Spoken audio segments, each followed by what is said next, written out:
कॉर्बिस।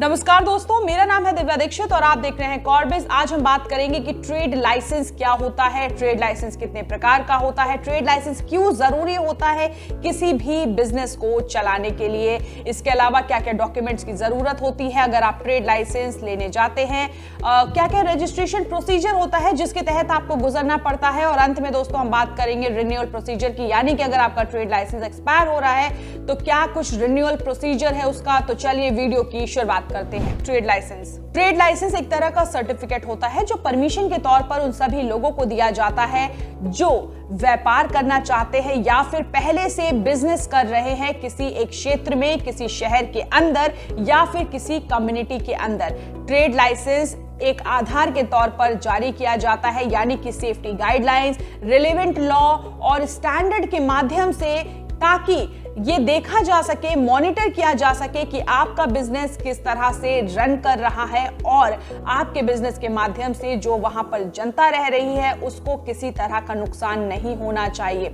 राज्य सरकार मॉनिटर करती है, ट्रेड लाइसेंस को जारी करती है अगर आपका बिजनेस शहर के अंदर हो रहा है, और म्युनिसिपल अथॉरिटी मॉनिटर करती है और ये जो ट्रेड लाइसेंस है वो जारी करती है आपके बिजनेस को, अगर आपका बिजनेस किसी क्षेत्र के अंदर हो रहा है।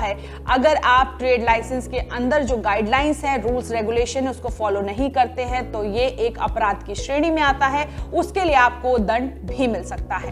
Categories of trade licence. दोस्तों अब हम बात करेंगे ट्रेड लाइसेंस की कैटेगरीज की, यानी कि किस तरह का बिजनेस आप चला रहे हैं उसी के आधार पर आपको ट्रेड लाइसेंस दिया जाएगा। इंडस्ट्रियल लाइसेंस, ये लाइसेंस छोटे, मध्यम और बड़े स्केल पर जितने भी बिजनेस रन कर रहे हैं उनको दिया जाता है। शॉप लाइसेंस, ये लाइसेंस उन लोगों को दिया जाता है जो बहुत ही डेंजरस और हार्मफुल एक्टिविटीज का बिजनेस करते हैं, जैसे कैंडल मैन्युफैक्चर हो गया या फिर क्रैकर मैन्युफैक्चर हो गया। Food and shop establishment licence, ये लाइसेंस फूड बिजनेस से जुड़ा होता है। जो लोग रेस्टोरेंट, होटल, फूड कैंटीन या फिर स्टॉल खोलते हैं, ये लाइसेंस उन लोगों को जारी किया जाता है।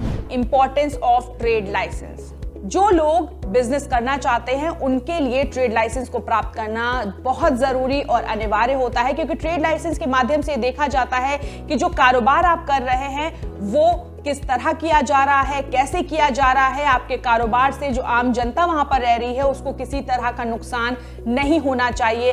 ट्रेड लाइसेंस ये भी देखता है कि जो बिजनेस आप कैरी कर रहे हैं उसके माध्यम से कोई अनएथिकल या फिर इलीगल एक्टिविटी नहीं कंडक्ट होनी चाहिए। इसके अलावा कि किस तरह जो ऑपरेट किया जा रहा है बिजनेस पूरे क्षेत्र में, इसको मॉनिटर करने का काम ट्रेड लाइसेंस करता है। डॉक्यूमेंट्स रिक्वायर्ड फॉर रजिस्ट्रेशन, दोस्तों अब हम चर्चा करेंगे कि क्या क्या डॉक्यूमेंट्स की जरूरत होती है अगर आप ट्रेड लाइसेंस का रजिस्ट्रेशन करवाने जा रहे हैं।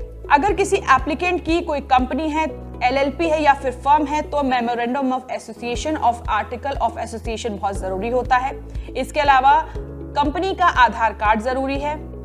इंडिविजुअल एप्लीकेंट के लिए यह जरूरी है कि वो अपना आधार और पैन कार्ड जमा करे। किसी भी क्षेत्र में, किसी भी शहर के अंदर आप बिजनेस करते हैं तो एनओसी बहुत मायने रखता है अगर आप बिजनेस कैरी करना चाहते हैं आगे। म्युनिसिपैलिटी टैक्स की रिसिप्ट या फिर टैक्स इनवॉइस का एविडेंस चाहिए होता है।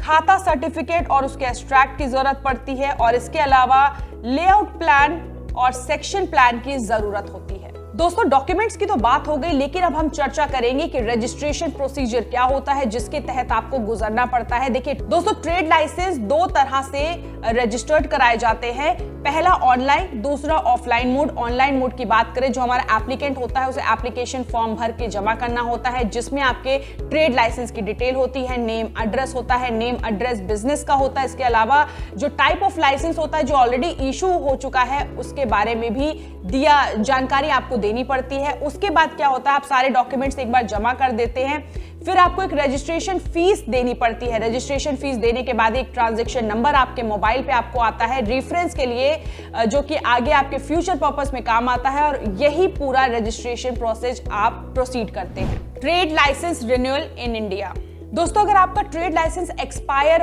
हो जाता है या फिर एक्सपायर होने वाला होता है तो ये बहुत जरूरी और अनिवार्य है आपके लिए कि आप उसका रिन्यूअल कराएं, यानी कि नवीनीकरण कराएं, जो कि वैलिड होता है 1 साल के लिए और 1 साल के बाद आपको उसको रिन्यू कराना होता है। यानी आपको अपने ट्रेड लाइसेंस को 1 साल के बाद रिन्यू कराना होता है। रिन्यूअल पीरियड क्या होता है? 1 जनवरी से 31 मार्च का रिन्यूअल पीरियड है और क्या क्या डॉक्यूमेंट्स आपको जमा करने होते हैं वो भी हम आपको बताते हैं। ट्रेड लाइसेंस जो इशू हुआ है उसकी ओरिजिनल कॉपी, प्रीवियस ईयर की चालान कॉपी और प्रॉपर्टी टैक्स जो कि जमा किया गया है डेट ऑफ रिन्यूअल एप्लीकेशन। तो दोस्तों, ट्रेड लाइसेंस की संपूर्ण जानकारी तो हमने आपको दे दी, लेकिन अगर भविष्य में आप प्लान कर रहे हैं ट्रेड लाइसेंस रजिस्ट्रेशन करवाने का तो आप कॉर्बिस के साथ जुड़ सकते हैं, क्योंकि कॉर्बिस आपको ऐसी सुविधाएं, ऐसी लीगल सर्विसेज प्रोवाइड करता है जो आपको बहुत कंफर्टेबल, इजी और हैप्पियर बनाती है।